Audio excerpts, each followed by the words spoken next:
Salut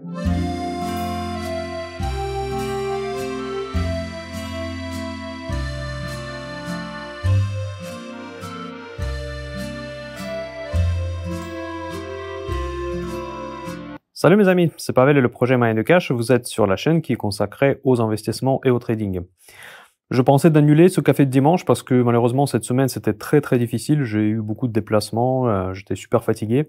Mais les événements qui ont eu lieu sont tellement importants que j'ai quand même trouvé le temps pour enregistrer cette vidéo. Excusez-moi pas en avance parce que ça sera un petit peu dans une forme libre. Je n'ai pas eu de temps pour préparer les matériaux, mais en tout cas on va aborder les sujets principaux de la semaine. On va les analyser. Je vais apporter le maximum que je peux dans les délais très courts que j'ai malheureusement eu cette semaine. Voilà, donc cette semaine, qu'est-ce qu'il y a eu d'important? Donc les trois événements, c'est les deux réunions des banques centrales, donc la Fed et la BCE. On regarde évidemment avant tout la Fed. Aussi les statistiques du chômage et la suite de la crise bancaire. Donc toutes ces dernières semaines dans le café de dimanche, je vous ai parlé de la crise bancaire qui peut arriver. Maintenant, elle arrive, donc ça confirme plus ou moins ce que je vous disais les semaines précédentes. Maintenant, le marché commence à voir les répercussions, voir les conséquences. On voit que le problème de Silicon Valley Bank n'était pas un problème isolé, comme ont essayé de présenter les différents commentateurs, les différents analystes qui disaient que c'est un cas isolé, cas particulier, c'est juste une seule banque. Finalement, on voit que ce n'est pas une seule banque, c'est là tout le segment des community banks qui est en train de s'écrouler. C'est ce que je vous disais dès le début, que ça peut arriver, et ça arrive. On n'a toujours pas de solution comment le gérer, mais on va passer tout cela en ordre d'importance, on va dire comme ça.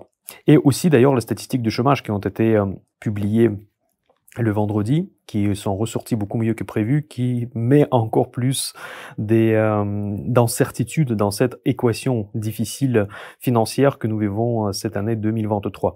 Avant de commencer, s'il vous plaît, n'oubliez pas de mettre un like, c'est très important, excusez-moi de vous déranger à chaque fois, pour développer la chaîne, pour vous ça coûte rien, mettre juste une pouce bleu ou une pouce rouge comme vous voulez, et un petit commentaire si ça vous dérange pas pour m'aider de développer cette chaîne gratuite. Voilà, donc là je vais commencer par les banques centrales. La Réserve fédérale, franchement, je n'ai pas vu aucune nouvelle dans cette communication. Tout était largement comme prévu. Il n'y a pas eu de surprise, même si on pouvait s'attendre à une certaine surprise, vu que la situation change tellement vite qu'il aurait pu avoir un changement d'avis de dernière minute. Non, ça n'a pas été le cas. Donc, Jérôme Powell continue à dire que l'inflation, c'est la première menace pour l'économie américaine. Il a, comme prévu, monté le taux directeur de 25 points de base. Pareil a fait la Banque centrale européenne. Et ce qui est important à noter dans cette communication de la Fed, que malgré l'opinion du marché, il a fermé la porte pour la baisse des taux à la fin de l'année. Pourtant, si vous regardez les marchés de futurs sur les attentes des taux directeurs de la Fed, la conviction du marché, il s'est renforcé davantage que les taux vont quand même baisser. Donc vous voyez, je vous ai parlé déjà dans ma précédente vidéo qu'il y a une espèce d'une guerre aujourd'hui entre les marchés, les bourses si vous voulez, et la Réserve fédérale, et on voit que cette guerre prend un petit peu de l'ampleur parce que leurs communications sont différentes. La communication officielle de la Fed et la communication implicite qui se transmet via les prix et les attentes des investisseurs sur le marché de futurs, communiqué par le marché, si vous voulez. Donc le marché s'attend que les taux soient baissés cette année, et la Réserve fédérale, au contraire, elle dit que non, ça ne sera pas le cas. Donc, qu'est-ce que moi je pense par rapport à cela? Je vous dis qu'il peut y avoir une baisse des taux, mais par contre, elle peut se passer dans les conditions qui seront catastrophiques pour les bourses. Je peux vous donner un exemple, c'est que si jamais vraiment la crise bancaire se propage et se répercute sur d'autres secteurs, ce qui est très fortement probable, dans ce cas-là, la Réserve fédérale va être en panique, être obligée de trouver des solutions. Depuis 10 ans, la seule solution qu'ils mettaient en place, c'était toujours à chaque fois la même, c'était de baisser les taux et commencer les quantitative easing. Probablement, ils vont essayer de faire la même chose malgré l'inflation, ils vont tout de suite changer le discours, Jérôme Powell l'a déjà fait dans le passé, ils vont dire que finalement, par rapport aux risques bancaires que nous avons en face de nous, les risques de l'inflation sont mineurs. Donc je vois très facilement ce scénario. Après, il y a aussi une équation politique, parce que l'inflation, c'est quand même un paramètre qui affecte l'électorat, avant tout des démocrates. Donc je pense que changer de la politique avant l'élection américaine, ça va être assez challenging, même si ce n'est pas impossible. Parce qu'évidemment, si l'économie va être en danger, dans ce cas-là, ils vont trouver un accord pour changer de la politique de manière comme de façon pour diminuer vraiment l'impact sociétal et l'impact économique qui va se répercuter sur les ménages américains. Voilà, donc en gros, on a énormément de paramètres aujourd'hui qu'il faut prendre en compte. C'est très difficile, même pour les macroéconomistes, d'anticiper ce qui va se passer parce qu'on a des vents contraires, en fait, dans tous les sens. On a d'un côté de l'inflation, de l'autre côté de la récession qui devient de plus en plus certaine, même si les statistiques de chômage disent l'inverse. Les autres statistiques économiques prônent plus pour la récession à venir. Donc, vous voyez, dans tous les aspects, il y a une incertitude. On n'est pas certain que l'inflation va s'arrêter, on n'est pas certain qu'il n'y aura pas de crise bancaire qui va au contraire va nous basculer dans la déflation, ce qui est probablement encore pire que l'inflation. On n'est pas certain qu'il y aura une récession, et il n'y aura pas de récession, dans ce cas-là, c'est la suite de la croissance. La suite de la croissance, ça veut dire qu'il y a encore plus de l'inflation. Donc vous voyez, partout, c'est un gros bordel, et je pense que même la Réserve fédérale, ils n'ont pas de politique claire pour adresser en fait, les problèmes qui sont actuellement présents dans le système. Voilà, donc pour la BCE, j'ai pas grand-chose à dire, c'est que c'est la hausse des taux, la hausse des taux de 25 points de base également. La BCE, elle a beaucoup moins d'outils dans son arsenal, comme c'était toujours le cas, hein, parce qu'il y a non seulement un seul pays, mais il y a plusieurs pays dans la zone euro, et certains pays ont beaucoup de dettes, donc du coup chaque hausse de taux d'intérêt, évidemment, ça fait creuser le déficit public, notamment je pense aux pays du Sud, comme l'Italie, comme l'Espagne. Il faut pas oublier non plus la France, même si évidemment la situation est bien meilleure que dans certains pays. Je dis pas que la France est un meilleur élève, non, mais en tout cas c'est pas le pire élève de la communauté européenne et de la zone euro. Voilà, donc pour résumer, que la Banque centrale américaine n'a pas changé de la politique, et par contre, la nouvelle statistique du chômage, qui est une des statistiques principales dont la Fed regarde, elle est ressortie beaucoup mieux que prévu. Et ça rend la tâche de Jerome Powell encore plus compliquée, parce qu'il a déjà monté les taux à fond, déjà il a mis à plat le système bancaire dans les banques régionales. Il ne peut plus monter les taux, même s'il lui dit que s'il faut, il va le faire. Dans les circonstances où le chômage diminue, où les salaires augmentent, cela veut dire que l'inflation va augmenter. Et ça, ce sont des paroles de Jerome Powell. Maintenant, il n'a plus d'outils. Donc maintenant, si jamais l'inflation ne s'arrête pas à ce stade-là, dans ce cas-là, la Réserve fédérale ne pourra plus rien faire. On va juste accepter l'inflation très élevée, et il faudra chercher une autre solution. Une autre solution, ça peut être quoi ?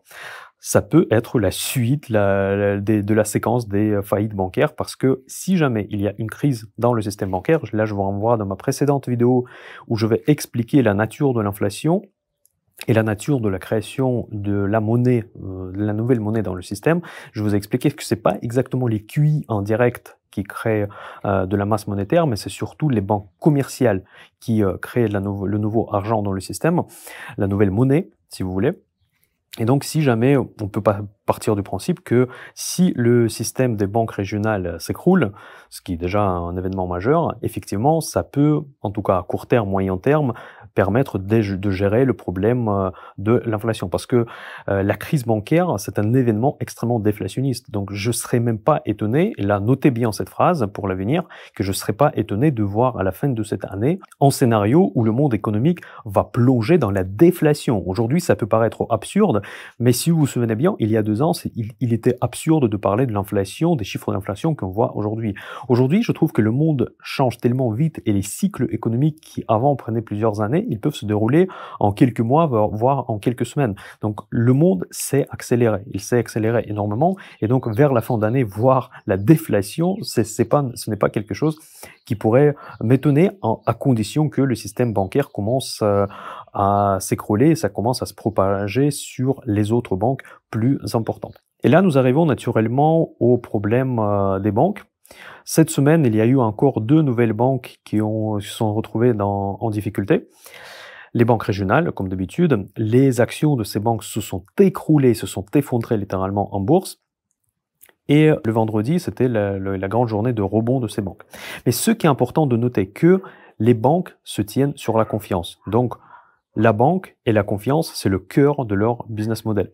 Aujourd'hui, le business model des community banks, il a été cassé. On peut dire qu'il a été cassé par Jerome Powell, par la politique de la Réserve fédérale, ou bien par la mauvaise gestion de leurs actifs, même si vous regardez les actifs et la structure d'actifs de ces banques régionales, ils sont beaucoup plus bons pères de famille que les autres grandes banques qui sont considérées comme sûres.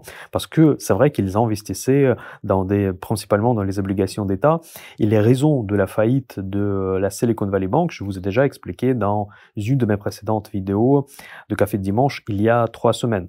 Donc ce n'est pas parce qu'ils ont investi dans n'importe quoi, c'est parce qu'ils ont mal géré le problème de liquidité. Tout simplement. Donc on ne peut pas dire que cette banque, il était très mal gérée, ou bien il y avait un méchant Jérôme Kerviel quelque part qui faisait des transactions bizarres. Non, c'était pas du tout le cas. Ils investissaient dans les obligations d'État. Par contre, ils ont mal géré leur portfolio d'obligations entre les obligations court terme et les obligations long terme.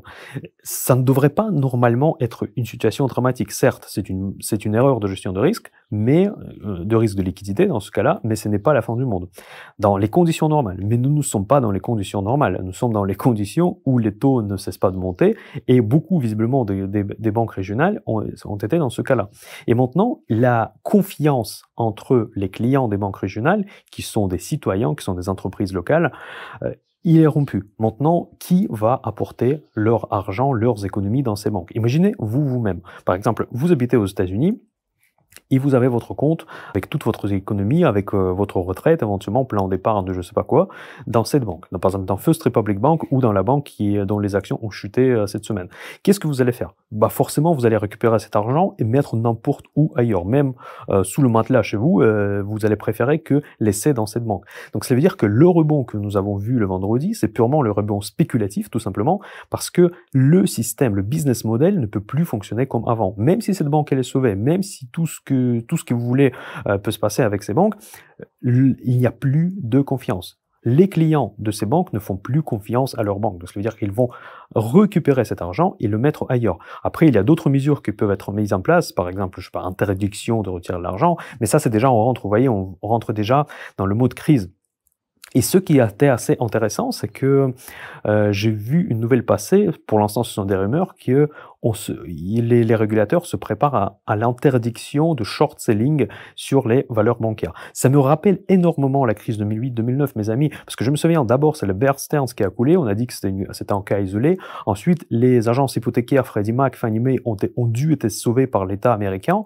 On s'est dit, ouf, ça y est, le monde va repartir. Et après, on a eu l'événement de Lehman Brothers, et là, tout s'est écroulé. Aujourd'hui, et justement, après la faillite des Fannie Mae et Freddie Mac, le short selling sur certaines valeurs financières principalement, il a été interdit par les régulateurs. Donc dites-moi dans les commentaires si vous vous souvenez de cette époque-là, parce que je ne sais pas si vous étiez déjà sur le marché, mais moi je me souviens exactement, je vois vraiment en déjà vu, même si je sais que les crises ne se répètent jamais. Mais en tout cas, là, les situations, la séquence des événements actuels me paraît extrêmement similaire par rapport à ce que moi j'ai déjà vu sur les marchés en 2008-2009. Et donc, ça veut dire que quand on interdit le short selling, cela veut dire qu'il y a un problème. On voit déjà qu'il y a un problème et on voit que le marché, soi-disant, il est inefficient par rapport à ses valeurs financières. En fait, il exagère les problèmes. Mais on a vu qu'en 2008-2009, il n'a pas du tout exagéré les problèmes. On a vu que même la banque comme Lehman Brothers, il s'est écroulé, il a fait faillite. Aujourd'hui, on voit les petites banques qui vont faire faillite. Il faut bien retenir que rien n'est gravé sur le marbre. En fait, n'importe quelle société peut faire faillite parce que tout simplement, aujourd'hui, le régulateur, il a utilisé énormément de cartouches de régulation, énormément de cartouches de sauvetage, parce que chaque sauvetage, ça a un effet inflationniste. Aujourd'hui, on a une inflation très importante, bien plus importante qu'on avait en 2008-2009. Et pour ceux qui disent que c'est pas pareil la crise 2008-2009, c'est vrai que c'est pas pareil, mais par contre, n'oubliez pas aussi que à l'époque, on n'avait pas aussi non plus tous ces risques géopolitiques que nous avons également aujourd'hui, où il y a vraiment la confrontation entre la Chine et les États-Unis est bien plus importante qu'à l'époque. La Russie, je parle même pas, donc du coup, il n'y a pas non plus cette cohésion internationale qui aurait pu permettre de se sauver pendant la crise. Si vous vous souvenez comment cette crise elle a été abordée en 2008-2009, il y a eu une rencontre G20, donc où tous les pays, les plus gros pays au monde, se sont mis d'accord sur certaines mesures pour justement contrer cette crise. Aujourd'hui, j'ai du mal à imaginer, par exemple, cette rencontre, sachant que au sein de G20, il y a Vladimir Poutine, il y a Xi Jinping, il y a Joe Biden, il y a l'Arabie Saoudite, il y a des pays avec des intérêts économiques diamétralement opposés. Je pense que quand même la situation aujourd'hui, elle est peut-être différente, mais qui dit qu'elle n'est pas encore plus grave que c'était le cas à l'époque? Parce qu'à l'époque, on n'avait pas encore les QI, on avait encore cette cartouche, cette énorme cartouche dans l'arsenal. Aujourd'hui, on n'en a plus. On n'avait pas autant de dettes, on n'avait pas de Covid juste avant, on n'a pas accumulé autant de passifs. Donc, on pouvait encore faire les choses. Aujourd'hui, je pense qu'on a beaucoup moins d'outils pour gérer ce genre de phénomène. Voilà. Et donc, grosso modo, pour résumer ce que je suis en train de dire, la situation actuelle confirme ce que je vous dis depuis 3 semaines, c'est que Community Bank, il ne faut pas sous-estimer ces événements. On n'a pas de recettes. Le Trésor américain ni la Réserve fédérale ne sont pas clairs sur les recettes de sauvetage et comment s'en sortir de cette crise. Est-ce qu'ils vont sauver? Est-ce qu'ils ne vont pas sauver? Après, la SVB, elle a été rachetée par JP Morgan. Est-ce que JP Morgan maintenant va racheter toutes les banques? Et est-ce qu'il va vouloir racheter toutes les banques? Voilà, pour moi, ce sont des questions à se poser. Mais ce qui est vrai, ce qu'a dit Janet Yellen, c'est que effectivement, la crise bancaire, c'est une solution pour l'inflation. Mais est-ce que c'est la bonne solution pour l'inflation? Ça, je n'en sais rien, parce qu'il faut demander les spécialistes macro. J'aimerais bien inviter Patrick Artus, et aussi peut-être vous me mettez beaucoup de likes et la vidéo fait beaucoup de vues, peut-être un jour je vais pouvoir inviter des grands experts de la macro pour en parler, parce que j'ai vraiment beaucoup de questions que je voudrais clarifier aussi pour moi-même, comment on peut purger un système dans l'état actuel. Dans l'état actuel, j'ai l'impression pratiquement on n'a plus rien, on n'a plus de moyens de s'en sortir, même avec des mesures monétaires. Sauver des banques, aujourd'hui c'est difficile, parce que sauver des banques, ça veut dire qu'il faut faire de nouvelles injections, une forme de QI, peut-être sous un autre nom, mais il faut de telle ou telle manière sauver les réserves bancaires. Ici, il y a un effondrement, il y aura plus de confiance entre les banques, le marché interbancaire peut être à l'arrêt. Et après, ensuite, il n'y a plus de prêts dans le système, donc ça veut dire la récession quasiment assurée. La déflation, c'est très mauvais pour les États et les entreprises endettées, donc à voir, à voir. Maintenant, je veux parler un petit peu de la bourse, parce que, ok, la macro, c'est intéressant, mais nous investissons en bourse, nous avons nos portefeuilles. Qu'est-ce que moi je fais? Moi, je continue à implémenter la même stratégie que je vous ai déjà annoncée depuis 2 mois, à tout moment, en fait, à chaque opportunité, je profite pour réduire mon exposition. Là, mon portefeuille, maintenant, il est passé en dessous de 30% déjà d'exposition sur les marchés. Pour moi, c'est très peu. J'ai en principe que généralement, je reste toujours sur les marchés, même avec une petite part, parce qu'il y a toujours une marge d'erreur. Mais aujourd'hui, je n'ai pas envie d'être pratiquement investi. Donc, c'est une question que je me pose tous les jours. Est-ce que même 30% c'est justifié? Les risques sont tellement importants et les bourses sont tellement hauts, les valorisations par rapport aux risques que moi je vois clairement, et pour lesquels je ne vois pas de solution. C'est une situation qui ne me laisse pas le choix que prendre la décision de sortir du marché. Après, la deuxième question, est-ce qu'il faut shorter? Pour l'instant, je ne shorte pas, sauf une position, une seule unique position sur laquelle je fais une erreur dans les trading. D'ailleurs, ça m'a normalement cette semaine, ça devrait être une vidéo consacrée au trading. Le track record 2023, c'est presque sans faute, sauf une que maintenant je suis en train d'encaisser, c'est Nvidia. Donc ma position short sur Nvidia, elle était erronée. Maintenant, j'essaie de me sauver, mais par contre en prenant des risques un peu excessifs. J'en parle dans le club Option Invest parce que j'ai pas envie que les gens me répètent, surtout sur cette position-là. Déjà, j'ai fait une erreur sur cette position, malheureusement. Donc j'offre une transparence quasi entière sur mes positions. Et donc là, je vous dis que voilà, c'est la première erreur de 2023. Sur le CAC 40, j'avais une position qui n'est pas vraiment... En fait, elle est plutôt short, mais c'est un short via les options, via call put spread, pardon, bear call spread. En fait, j'ai anticipé que le CAC 40 ne va pas aller au-delà de ses plus hauts historiques. C'est ce qui s'est passé. Finalement, j'ai pris cette position en février, je crois, et l'expiration, elle est en juin. Donc, j'attends que le CAC 40 glisse en dessous de 7003. Donc, pour moi, c'est toujours le scénario tout à fait probable jusqu'à juin 2023. Et dès qu'il glisse en dessous de 7003, il me reste plus beaucoup de temps jusqu'à l'expiration de ma position optionnelle. Je vais tout de suite la liquider et prendre le profit pratiquement en entier sur cette ligne. Donc encore une fois, ceux qui sont dans le club Option Invest, je n'ai déjà communiqué sur cette position. Encore une fois, ce n'est pas une position short agressive. Je n'ai pas shorté le CAC 40. Je pris juste une position, soit elle va stagner en dessous de 7003, soit il va tomber. Donc aujourd'hui, il est au-dessus de 7003, mais pour moi, la correction, elle est quasiment... Bon, encore une fois, tout ce qui se passe sur les marchés, tout ce qui est trading, tout ce qui est l'analyse technique, c'est un jeu de probabilité. En fait, évidemment, tout le monde peut se tromper. Aujourd'hui, j'ai un très bon track record sur le trading cette année. Donc, seule erreur sur, je sais plus combien de positions j'en ai déjà fait. C'est un très bon résultat. C'est pas normal. Donc, en moyenne, on peut gagner avec un résultat en dessous même de 50%, si vous voulez. Bon, même si la plupart de vos trades sont en perte, vous pouvez quand même gérer votre position de façon que quand vous gagnez bien plus que quand vous perdez. C'est ça le principe de réussite sur le trading, c'est pas la quantité de fois que vous avez raison, c'est surtout comment vous gérez votre risque si vous arrivez à faire en sorte que vos gains sont plus importants que vos pertes. Il faut toujours garder ça en tête et il faut jamais être dans un biais de confirmation, dans un biais d'avoir toujours raison. Ce n'est pas le trading, ça c'est vraiment le biais des analyses du canapé, qui pense que voilà, si quelqu'un qui devine toujours les directions de marché, déjà ça n'existe pas, en général ce sont des charlatans, on ne pourra pas deviner les directions de marché, on peut tout simplement avoir des hypothèses, moi j'ai des hypothèses, on peut avoir des modèles de trading, parfois elles vont marcher, parfois elles vont pas marcher, et même le pourcentage de trades gagnants, de trades perdants, ce n'est pas nécessairement aussi l'indicateur de votre réussite. L'indicateur de votre réussite, combien vous avez gagné sur votre trade gagnant et combien vous avez perdu sur vos trades perdants. C'est ça le trading, ce qui est très important. Et d'ailleurs, c'est assez différent par rapport à l'approche des investisseurs.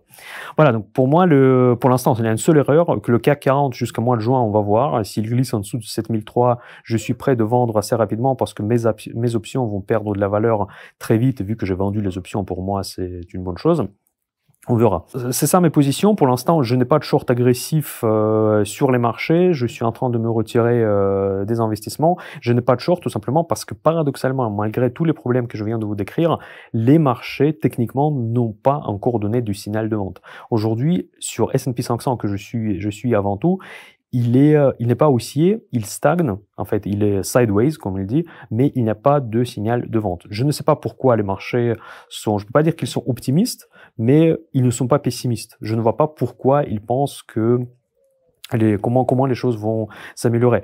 Et ça, si vous voulez, ça se confirme par le fait que les marchés de futurs anticipent la baisse des taux. C'est probablement pour ça que les bourses aujourd'hui ne réagissent pas, parce que le consensus dominant que la Réserve fédérale va baisser les taux cette année. Mais par contre, dans quelles circonstances il va baisser les taux, ça c'est une question ouverte. On peut avoir, même si c'est pas du tout garanti, et c'est pas du tout la communication de la Réserve fédérale que les taux seront baissés en 2023, mais même si ça arrive, je ne pense pas que ça va arriver dans les circonstances qui vont plaire au marché. Voilà mes amis, c'est tout pour aujourd'hui. Je suis désolé, donc j'étais un petit peu moins préparé que d'habitude, mais je vais essayer de me corriger et vous présenter un peu plus de graphiques la semaine prochaine. Rejoignez-moi évidemment sur Telegram, donc là où je communique beaucoup plus pendant la semaine, sur mindcash.fr. Pour ceux qui veulent suivre la formation et le club Option Invest, je vous invite également. Et d'ailleurs, pour information, je fais les publications pour le mois de mai pour mes abonnements premium avec ma sélection d'actions, même si, comme vous avez compris, je reste extrêmement vigilant. Passez un bon dimanche et à bientôt. Bye bye.